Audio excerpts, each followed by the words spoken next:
ভারত ও আমেরিকার বাণিজ্যিক সম্পর্ককে কেন্দ্র করে আবারও বিতর্ক তৈরি হয়েছে। কারণ সম্প্রতি যুক্তরাষ্ট্র বাংলাদেশের সঙ্গে একটি নতুন বাণিজ্য চুক্তি করেছে। এই চুক্তির ফলে বাংলাদেশের কিছু টেক্সটাইল ও পোশাকজাত পণ্য শূন্য শুল্কে আমেরিকার বাজারে প্রবেশের সুযোগ পেতে পারে। এতে ভারতের টেক্সটাইল শিল্পে উদ্বেগ দেখা দিয়েছে, কারণ বর্তমানে একই ধরনের পণ্য রপ্তানিতে ভারতকে প্রায় 18% পর্যন্ত শুল্ক দিতে হয়। ইকোনমিক টাইমসের রিপোর্ট অনুযায়ী আমেরিকার বাজারে বাংলাদেশের পোশাক তুলনামূলকভাবে বেশি সস্তা হয়ে উঠছে, যা ভারতীয় শিল্পের জন্য উদ্বেগের কারণ। এই প্রতিযোগিতা শুধু শুল্কের মধ্যেই সীমাবদ্ধ নয়। গত কয়েক বছরে বাংলাদেশ টেক্সটাইল খাতে স্পষ্ট ও দীর্ঘমেয়াদী নীতি গ্রহণ করেছে, শ্রমনির্ভর উৎপাদন বাড়িয়েছে এবং আন্তর্জাতিক বাণিজ্য চুক্তির সুবিধা ভালোভাবে কাজে লাগিয়েছে। এর ফল হিসাবে বিভিন্ন রিপোর্টে বলা হচ্ছে, কিছু ক্ষেত্রে টেক্সটাইল ও পোশাক রপ্তানিতে বাংলাদেশ ইতিমধ্যেই ভারতকে পিছনে ফেলেছে।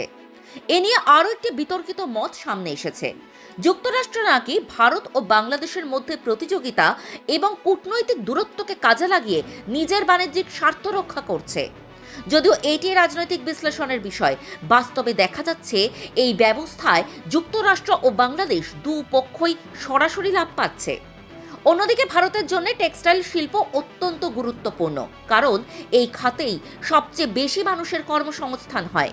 তবুও আন্তর্জাতিক বিভিন্ন সূচক বলছে, রপ্তানি দক্ষতা ও গ্লোবাল ভ্যালু চেনে ভারতের অবস্থান এখনও পিছিয়ে। কিছু মূল্যায়নে ভারতের স্থান প্রায় 45তম অবস্থানে দেখা গেছে। সব মিলিয়ে বলা যায়, মার্কিন বাংলাদেশ শূন্য শুল্ক চুক্তি কোনো গুজব নয়, এটি বাস্তব। তবে এটি ভারতের জন্য তাৎক্ষণিক সর্বনাশ ডেকে আনবে এমনও নয়। কিন্তু যদি ভারত দ্রুত বাণিজ্য কূটনীতি, টেক্সটাইল নীতি সংস্কার এবং আন্তর্জাতিক চুক্তি নিয়ে সক্রিয় না হয়, তাহলে দীর্ঘমেয়াদে আমেরিকার বাজারে ভারতের প্রতিযোগিতামূলক অবস্থান দুর্বল হতে পারে। এই আশঙ্কা উড়িয়ে দেওয়া যাচ্ছে না।